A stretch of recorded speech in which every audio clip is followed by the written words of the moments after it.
You're watching LiveONE.tv from New York. Today we're covering the New York City mayoral race. Zohran Mamdani, Curtis Sliwa, and Andrew Cuomo are the three primary candidates, although there are many others who've entered the race. Welcome to LiveONE.tv. I'm Ian Carpenter. I'm here with our special guest, Dion Powell. He's a district leader in the Bronx, and I consider one of the most inside political people I know for New York. Dion, good morning. Good morning, Ian. Feels great, but kind of weird that we're not actually together, physically there at the Capitol Mouse House in Astoria, Queens. But it feels great. It's like we've done these things post-lockdown. It's like we're back in lockdown doing virtual interview sessions for your audience. So I'm Dion Powell here out of the Bronx, New York, the Bronx Conservative Party, the third political party line. I'm a consultant, as you can see my company here. Shameless plug. If you need to reach me, you can hit me there or hit Ian at LiveONE TV. And we have a lot to discuss here about this upcoming mayoral race. Yeah, we certainly do. So tell me, in your estimate, I'm not going to feed you any lines. Who do you think the candidates are? Who's up for consideration? Well, generally speaking, the people that have the money make the most noise. The public will know, and then the mainstream American media will know the top people, which is Zohran Mamdani, former New York State Governor Andrew Cuomo. Right now, those are the top two that you should know about. That officially there, but we also have our candidate under the Conservative Party line, Miss Irene Estrada, and also Mr. Joseph Hernandez, who's an independent candidate, who some factions of the Republicans are supporting, other independents, other third parties are supporting. We used to have Jim Walden, who we know. I used to work for him as well, do a small contract, just to be transparent for journalism purposes. Former New York City Mayor Eric Adams was out there too. And actually, Ian, I'm not sure if we're going to allow me to share things, but I can share my sample ballot if you want at some point in the show. Yeah, absolutely. But there's one candidate you didn't mention, and you know who that is, right? All right. You're not. I'll mention him. There's a candidate, Curtis Sliwa. Curtis Sliwa. Yeah, and he's been on the Republican line too. Sorry, no, that wasn't intentional. I feel literally just in the last day that some people feel Curtis is the the main competitor against Zohran Mamdani. That Cuomo's just going to have too much trouble overcoming the scandal of his last governorship and still lingering complaints of how he handled COVID, and that it's just kind of wishful thinking that he really could win, but we never know. Well, that's true too. But the thing is, unfortunately, because I'm with the Conservative Party, Curtis is not our candidate, even though he's a Republican candidate, Republican nominee, as they say, for these purposes. Curtis is a good guy. He does a lot of good work. You can't take that away from him. The problem is that on New York One, they did an interview with our candidate, Irene Estrada, not to keep plugging her, where Curtis explained to why. Because normally what happens in New York State with the four political parties, Democrat, Republican, Conservative, and working families, the Republicans and conservatives usually have the same line. Democrats and working families have the same line. Zohran Mamdani, the Democratic Socialist, has the Working Families Party line. So you'll see his name twice on the ballot, which I'll show you shortly. And Curtis listed three reasons he didn't want the Conservative Party line. He said, number one, he's not for gun rights. 2A, he's against that. He's not really with the LGBT stance that the Conservative Party has. And number three, he's not with our pro-life stance. So those are the three strikes nationally that shocked a lot of Republicans I talked to when I was working a contract in South Jersey for the governor's race over there, which we're probably predicting that a Republican would win, Jack Ciattarelli. So people very taken aback, like, wait a minute, why don't you guys, they get mad with the Conservative Party, like, why isn't Curtis on your line? You guys, you guys should leave it blank. We're like, well, Curtis doesn't want our party line, and politically speaking, it wouldn't be wise for us to leave it blank. We want to exist and still encourage people to participate in the process of democracy, as they call it. Yeah. By the way, just to back up for a moment, I'm not quite familiar with what Curtis's differences are with LGBT and the Conservative Party. Did you get a chance to hear how he's a little bit different? Yeah, bro. Like I said, if you want, I can share the screen. I can play you the video of Curtis saying this on New York One. location. Irene Estrada was at City Hall last week, leading an effort to block a supportive housing project for the formerly incarcerated in the Bronx, a long-running battle that she says motivated her. That's why I'm running for New York City mayor.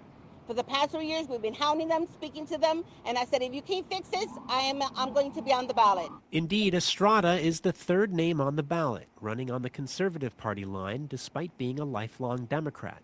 She's run previously for city council and state assembly as a Democrat, but says the party has moved too far to the left on public safety, and she has sharp words for Democratic nominee Zohran Mamdani. When you say that you are Trump's greatest nightmare, I am your greatest nightmare. I'm actually the revenge of the Lord. Estrada, who is spiritual advisor to the Police Women's Endowment Association, has made faith central to her campaign. She's also a longtime community activist who's organized tenants, run youth programs, and worked closely with the NYPD, the type of experience she says Mamdani lacks. He continues to promise everybody in the city all the wonderful things he's going to do. Mr. Wonderful doesn't have nothing in his pocket with receipts. I have the receipts. Past Republican mayoral candidates Nicole Malliotakis and Joe Lhota were cross-endorsed by the Conservative Party, but this year's Republican nominee, Curtis Sliwa, says he doesn't share the party's ideology. I'm not Second Amendment. I believe in gun control. You know, the LGBTQ+, I'm at odds sometimes with conservatives. And I'm not right to life. I'm pro-choice. While the Conservative Party may not have much political clout in the city, Estrada notes she's the only woman among the 6 candidates. Well, there you have it, Ian. There you have it. Isn't that deep? Those 3 principles. He said it. I'm not right to life. LGBT. Not to A. So that shot him tremendously in the foot nationally with the GOP. Again, I'm not a Republican family. People think I'm a Republican. I'm not. And that is what I believe hurts Curtis' chances of winning, because there's a contingent of Republicans that are pushing Cuomo. I know people that were Republicans that actually did petitioning, helped out with petitioning for Cuomo. They didn't witness, of course, but you know how that game goes. And then also remember Joseph Hernandez, who I marched with in the African American Day Parade with the Bronx Conservative Party, some other people. He's on the party line too, and he's also was put on the ballot by the young Republicans, believe it or not. So these are some of the good bochinches, they say, gossip of the political realm here on the ground in New York City. And do you really think that Zohran is going to take this in a landslide? Or do you think? Yes, I believe he will be taking a landslide, because these blue Kool-Aid drinking zombies straight to the ballot box. Democrat. There's too many of them. That's number one. Number two, too many people from the registered Republican and other conservative-leaning people have moved out of New York City, as you remember, because I heard Lee Zeldin back in the day when he ran for governor. Number three, the Republican vote and independent vote is too fractured. Now, again, Ian, if I may share my screen, I want to give some civic education here on this program, because that's what, we're trying to save the world here one step at a time. If you come to vote.nyc, this is Microsoft Bing. Shout out to them. They're the only independent search engine I know. When you search for things, it's not too compromised like the other platforms. You click here to and then you come up to a new screen here for the Board of Elections, vote.nyc, as you can see.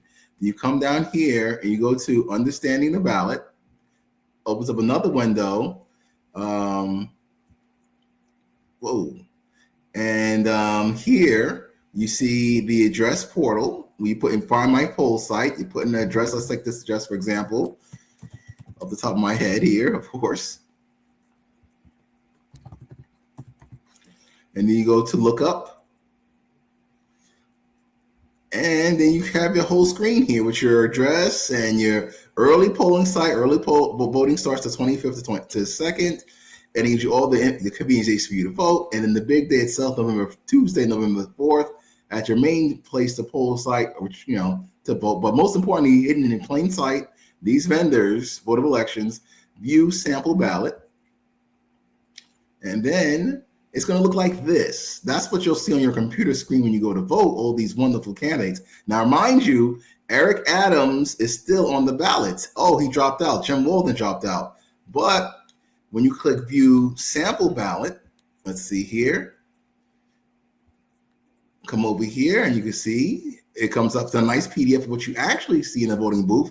This is civic education you're going to get exclusively at LiveONE TV, family, thanks to Ian Carpenter. Thanks to you. This is what it looks like. Now, mind you, family, that these, I believe, in my opinion, because, these fact checkers, that our Board of Elections is compromised because we have a Democratic majority. Did you know, Ian, that Democrats can pose as Republican poll workers because they're so uneven? They're supposed to have one of each at each polling side, a Republican and a Democrat, the main two political parties, but so many Democrats have to pose their Republicans. Anyway, the ballot is designed to trick the eye to vote straight down on the left-hand column like a standardized test. As you can see, the Democrats have the left-hand column. This is called ballot position based on the population of registered voters. Democrats have the most registered voters, then the Republicans, then the conservatives, and working families. And these candidates get the party line. As you can see, Zohran, the Democrat, also has the working families party line. Curtis Sliwa has his Republican party line, but also has an independent party line he created called Protect Animals. Eric Adams is still here. He dropped out, but according to New York State stringent election law, his name has to remain in the ballot unless he died or moved, and some other technicalities on paper. You have to fight the court system to get it removed. Jim Walden's still here. He did the noble thing too. Shout out to Jim Walden, who I also worked for briefly on a small contract. He tried to, drop out and do the legal thing. Nope, his name's still printed there. And you have Andrew Cuomo here, and then Joseph Hernandez. Remember, these people did a lot of work to get on the ballot, but not getting much media spotlight other than what they do on social media. So think about it. All these people that are Democrat programmed in this bucket are going to dump all those shaded bubbles here. But if they're a Democrat majority, you want to come find Cuomo. Where is Cuomo? Where is Cuomo? I want to vote here. Or I got to come over here. Oh, I'm tired. That's it, Curtis. Curtis. But look at these. This is the obscurity. But then you scroll down, your eyes like, wait a minute. Why are all these here? I don't want to lose my vote. I got to keep going Democrat, or else the evil Donald Trump is going to eat me. And so that's the civic education today on LiveONE TV. Back to you. Amazing. And I just got a similar package in the mail with that type of information. We both, you're friends with Josephine Aarons. Yes, that's right. That's civic education. Oh, Ian, one more thing. I'm sorry. I got to share this. This is going to take 2 seconds here. Yeah. If I can. If you look at your ballot, this is something that's not being discussed civically. At the bottom, you got to flip your ballot over, family, because there are ballot proposals here that you have to vote yes or no. So remember, always ask questions and flip your ballot over, turn it upside down. You might want to scratch it or something, scratch and sniff. And these are proposals that's going to change our New York City charter. We have our constitution for New York City called New York City Charter. And yes, so that's another civic piece. Go ahead. All right. Are you going to turn yours over and vote on those charter issues? Yes, I will. Okay. And the big one, of course, is called City of Yes, correct? Yes, I think that's on here. Go ahead. I think it is. Yeah. And I don't mean to get personal, but are you supporting City of Yes, or will you make up your mind when you vote? Well, right now, what I'm going to do is something that's counterintuitive. I saw Eric Adams' interview with Al Sharpton and how much he thanked Donald Trump on the platform, sticking into the Black elites and leadership. I'm going to be voting yes on the ballot proposals because the city council themselves want you to vote no because they would give the mayor too much power. However, now that Eric Adams is not the mayor, it's going to be a kind of quasi if Zohran has these powers and wins. So I'm going to vote yes because Eric Adams supported it and he supports the president. Wow. Okay. And for people who are wondering what a City of Yes is, I would describe it as a rezoning of residential neighborhoods that allow people to build some commercial buildings in what were normally residential areas. Would you take it a little further than that? Yes, the city council with like upzoning in the Bronx and some other projects, each city council person is supposed to have something called difference, in which if there's a major capital New York City project in their district, like a casino, your local city council person that represents that area and their constituency is supposed to tell that city council person civically, we want this project or not, and they should vote up or down to approve it. So a multi-million-dollar contract comes to build something, the city council for a Bronx district, let's say the 13th, but say yes or no. But they want mob rule, they want majority rule, they want mayoral control. So instead, for progress, we want a casino in the Bronx. We don't care what the residents think. What do all the city council say? Shit, it's going to create jobs. These people, these black people need those jobs. Come on, y'all. Bam, gavel. City of yes, housing, affordable housing. We need some affordable housing. But locally, it's like, wait a minute, you took the power away from us local in our small little box district, decide our own destiny for our own project. So City of Yes is supposed to be these wonderful things. It can be. We know people that may live in a City of Yes apartment building, but affordable housing has been a misnomer in this town for years. That's very deceptive. So that's why I'm a no at City of Yes. Community boards, which are very big as well, they've collectively voted no's systematically throughout the city on City of Yes when it comes before them for a letter of approval. Each community board, based on community leaders that are on the board appointed by the borough president, they vote up or down for a letter of support for these projects. You know, we believe this is good or bad for us. No, but hey, we need a new Yankee Stadium. We don't care what the community board thinks. All right, I'm the borough president. Everybody in the community board's fired. All right, steamroll that new Yankee Stadium because we know what's best. You know, same thing in Queens, you know, with your projects over there. You guys are getting, did you know Queens is getting 2 casinos, Ian? You're getting your aqueduct upgrade. You're also getting your Wells Point right there by those Mets. We love our Mets. We need some more jobs. Right. Wow. And there's been proposals for putting casinos right in Times Square now for years. I have a feeling if Mamdani is our mayor that he won't approve something like that during his term. What do you think? Well, so far that casino deal got kiboshed, but the Queens is going to get those 2 upgrades. The Bronx is going to get their Bally's casino. Yonkers up next door, they're going to get some upgrades too. And also Brooklyn, Coney Island, Curtis, Sliwa, and all those people in Brooklyn, they're going to get a casino out there. But, you know, the people in Manhattan, even though they're liberal progressives, it seems as though that casino deal kind of fell through. So that won't be happening. They may revisit it during the next term, but so far those are the 4 casino deals in New York City that I know of. Wow. Now a lot of people are coming out saying if Mamdani is our mayor, that it could really create chaos because he wants to eliminate misdemeanors. Is there any truth to that? I haven't really dug deep on it. Have you heard that Mamdani wants to eliminate misdemeanors, or is that just? I haven't really heard of that, but it wouldn't be a surprise if you can think of some of the most outrageous things that liberal, progressive, Democrat, socialists could come up with. These things do sound like something that is plausible for them to say and believing. Yeah. When someone said the Bronx that, you know, we should change the Constitution that you must be at least 35 years old to run for office, period, across the board, because now you're going to have all these young children running in positions of power with no experience, no real job training, no wisdom, like us here. Yeah. Do these things and see what the outcome may be, good, bad, or otherwise. That's really serious what you just said. Let's just take a moment from talking about the mayoral race to talk about that. I wasn't aware of that. You mean there's discussions about raising the age for candidates for elected office to get so that they can try to cut off the next generation that may have different political views? Right. Remember, this should be a bipartisan issue, just like term limits. You know, we can all agree on what political persuasion we are that they should be term limits. But right now we're seeing that having so many people in their mid-20s in the city council, you know, all these progressive ideas aren't working out long-term in many of these major cities. And how, you know, he wants to have legalized prostitution, which is against this religion of Islam, but also they think it is, you know, we got to stop all these, you know, police brutalities and, you know, prostitution, my body, my choice kind of deal. So when you're young, you have all this time for creative thinking without responsibilities and consequences and outcomes. And you don't have much experience in at least observing what city council does or seeing what previous council people have done. You think that you're going to run for office, democracy is great and it feels good that you could change and save the world.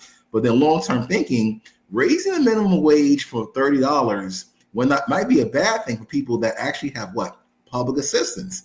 That's what happens when they raised the wage last time. Another fellow district leader, shout out to him, informed me that he said in the meeting, wait a minute, if you raise people's minimum wage, they're going to lose their public assistance. What are they going to do to make ends meet once they have this great money but lose all the benefits and housing subsidies and programs? You know, they're going to try to dip and dab and hustle and might try to find creative ways to have their cake and eat it too, as we say in the Aesop's fables, you know what I mean? But yes, those are things that you have to take into consideration. And yes, he did say that he wanted to raise the minimum wage to $30 an hour. So I can speak to that. Wow. Now, I've also heard that he wants to get rid of the gang database, and I'm not really sure why he thinks that's a good idea. Have you had a chance to consider that and what it would mean to eliminate a gang database? Well, people like him, in my opinion, being in those circles too, in those readings and those events and activities in the community, they believe in, police surveillance, and they believe that, they're in the box in which, people should have a second chance if they are arrested, and they shouldn't be labeled and stigmatized as a criminal forever. So yes, getting rid of the gang database, now you can't find gang members. You can't profile and be racist with law enforcement. However, law enforcement is always needed. And then eventually, against long term, some of these reversals of policy with bail reform, for example, will come to bite you in the rear end long term. Looking at certain cities where, people have been arrested multiple times. If you do get rid of the misdemeanor qualification for a criminal, and they do the same thing thousands of times, then now you have a career person that's actually stealing, making a living stealing with no consequence.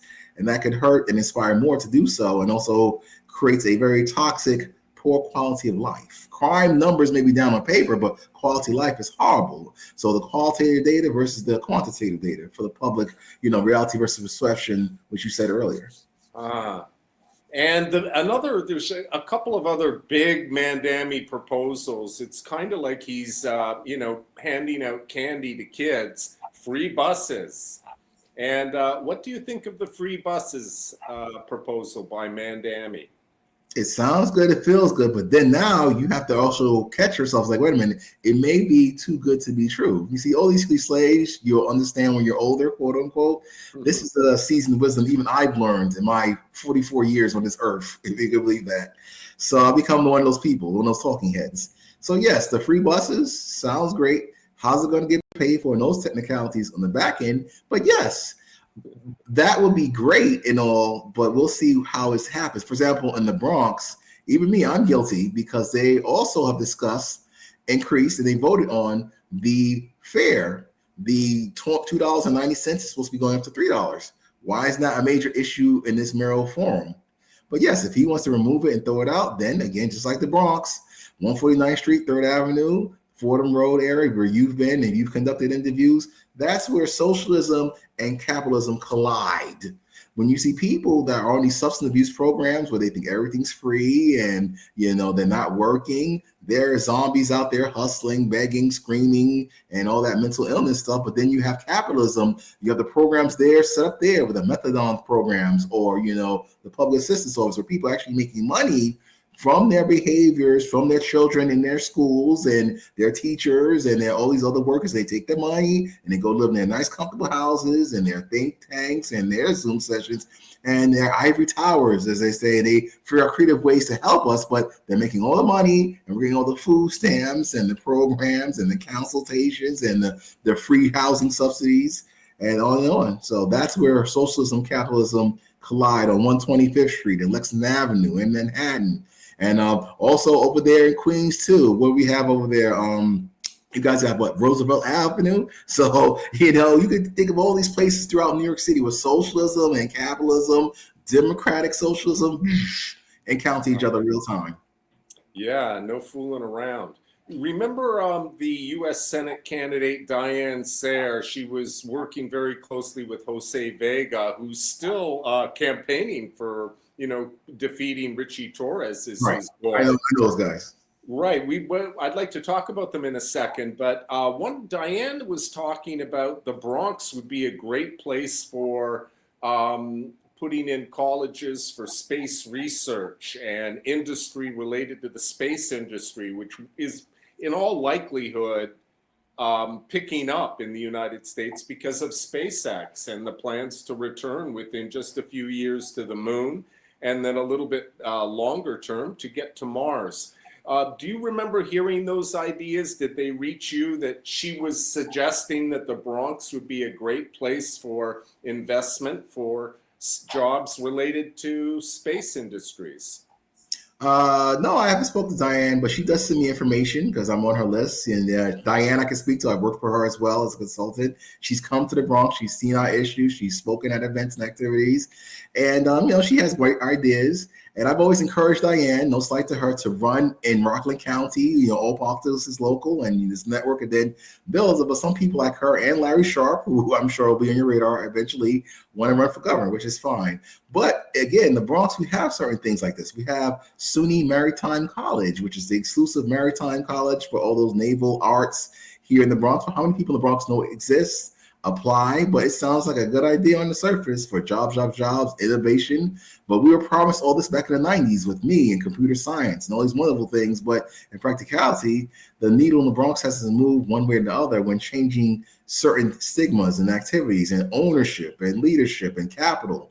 We're still in the same mouse wheel here in the Capitol Mouse House, as you can see behind Ian Carpenter. Yeah, here it is. That's right. And the rodents are running the government, basically. Another big Mamdani proposal is to freeze the rent. What do you think about that?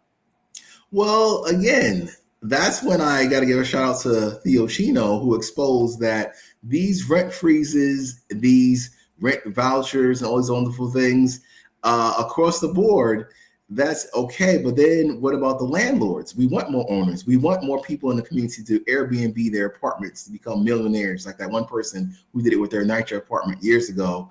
But he and people like him with these rent freezes, they're trying to take more control of ownership in the sense that they want more people like me to be in supportive housing programs. For example, there is rent stabilization, but then there's tricks around it, which the landlord raised the rent by like 3% every year. I don't know if you know about rent stabilized and rent controlled apartments. So they've tried these ideas before, but again, capitalism fights socialism and communism with little sidebars. So eventually he's going to have his nonprofits come and set up shop in these buildings with their case managers and try to help people, get by and get more food stamps and pantries. They're trying to have the city control all our housing, so that way it's our community, but the city's running the show. And what does that mean? The vendors will be running the show, making the money and getting all the people to have all these wonderful things and thinking it's free. But then if you don't work for something, you don't value things. There's no sweat equity, as they say. Wow. It reminds me of Ron Paul saying, that whether they're Democrats or Republicans putting ideas forward, and sometimes they are very compassionate ideas that sound great, but special interest always gets involved. Right. Yeah. All right. So we're now, I guess, about 20 or 22 days from the election. Have you made up your mind who you're going to vote for? Well, let's see. Okay, well, if I can, Ian, I'll share my screen again. I'll take you step by step. All right. Very quickly. All right, here we go. Let's see. Load. Here is my ballots. So let's see. Dion goes into the ballot booth and comes up. He's going to come straight down. He's going to go, whoop, whoop, whoop. Row C, Irene Estrada. Come down to Public Advocate. Jamani Williams did not show up at the New York 1 Public Advocate debate. So I'm going to go over here to row C. And I'm going to shade in Gonzalo Duran, Conservative Party. Marty Dolan, another person that we know in common here as a leader. So come down here to Comptroller. Unfortunately, Peter's a nice guy. He does good things. I'm going to come all the way over here to my buddy in the Bronx, Ishmael, who I know personally because all politics is local and personal. Straight in Ishmael Malave Perez, Unity Party, third party for Comptroller. I'm going to come down here for Borough President. Again, row C, Conservative Party, Grace Morrell, member of our party for Bronx Borough President. I'm going to come down here and I'm going to shade in Emmanuel Finley, another one of our guys here for City Council locally. But then look, the judges. That's very important. It's only Democratic judges, no Republican judges or other political party judges. So I may write in a name. I'm not sure. Then I'll flip over my ballot, and so should you, and come straight down. And I'm going to be voting yes, straight down. But I still have time to change my mind and vote no, maybe, to make sure that the mayor doesn't have so much power, because now Zohran's going to be mayor. And so that's where, elections have consequences. So that's my thinking. No fooling around. Now, we both know Josephine Aronson, right? You know who she is? She's a political operative in New York and friend of LiveONE. And I don't always agree with her politics, but every time I talk to her about an election, she says it doesn't matter because we haven't cleaned up our elections. They're still notoriously corrupt, and there hasn't been a change in that. And I have to tell you, Dion, she's got me there. How much faith do you have that this election will be clean? Well, again, like I said, I believe Zohran's going to. I believe Zohran Mamdani is going to win, landslide. So there shouldn't be much shenanigans whatsoever. They can core if this guy gets 40%, even though he should be embarrassed for himself, he still wins regardless. So, but locally, let's say closer races, in which the Republican Democrat is kind of side by side. The shenanigans are there's so many Democrats posing as Republicans in the actual board of elections behind the scenes with the early voting, with the mail-in ballots, with the poll machines. So that's where the shenanigans happen. Yeah. Well, have you thought for a moment that we could wake up on November 4th or November 5th and there could be a surprise win by even Sliwa? I mean, maybe anything's possible. All right. Do you think there's anyone working harder than Curtis to get votes? Curtis is working hard in a sense that he's trying to physically be everywhere in New York City. Now, professionally, no slight to him or his campaign, that has to be more directly targeted. He has to get out of his comfort zone of the Columbus Day Parade and hit some other key areas with voter data and some other methodologies that we consultants use. Cuomo, again, you got to create the illusion that you have the black vote with the black church. Curtis would have to do something like that to be check off that box. Because once you don't have the illusion of the optics, as we see in the business of the black vote, then you're not really even taken considered seriously as maybe winning. So that's very important, that identity politics dynamic. Yeah, and we found out in the Queens housing development that there wasn't a whole lot of support for Mamdani. But that was just one particular area, but a big area. I think the largest housing development in the United States. Right. How do you think the black vote will go? Do you think they're going to side with Mamdani, or do you think they're going to go with Cuomo just because of name recognition? And I think it should be nice and chopped up, just like when President Trump ran last year, in which the blacks who are like fight the power revolution, democratic socialism, straight down Mamdani. The old school blacks who are most seasoned, educated, and maybe they'll probably go with Cuomo. You're going to have the disaffected blacks that were from the COVID. Dr. Fauci got fired as a nurse because they didn't take the jab. They're going to vote for Curtis. You might have some people that's going to go down with the sunken ship of Eric Adams, even though he publicly said that we're dropping out. I'm going to go down because he's the only black candidate. I'm black to the bitter end with Eric Adams, and they're going to shade in that bubble. So the great black vote, just like with President Trump, is so fractured and divided that, again, the path to victory is in Zohran Mamdani. Wow. All right. Now, you seem very optimistic. You don't have any concerns one way or the other who might win this race. Life will go on and generally be good.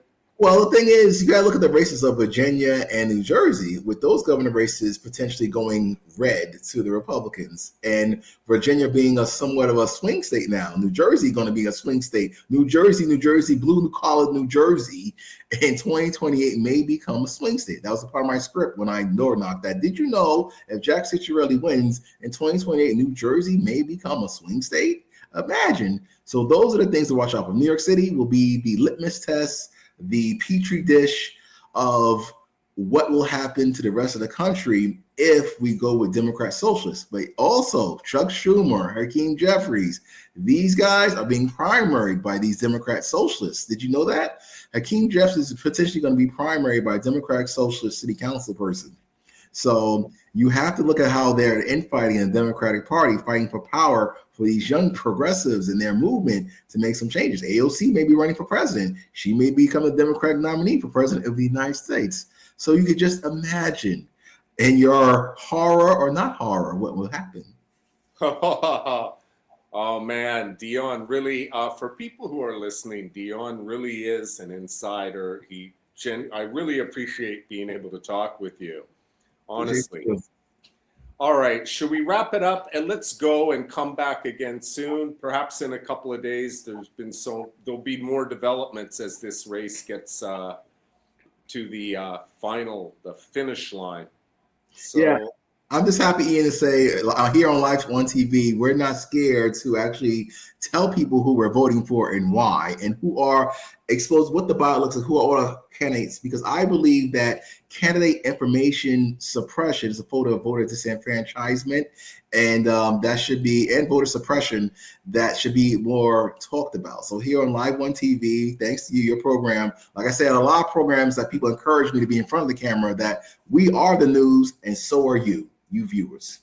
Thanks so much, Dion. Everybody, don't forget, you can follow Dion, and we'll put the contact information if you want to reach out to him for consulting services. Dion, have a great day. Talk to you very soon, okay? You too, Ian.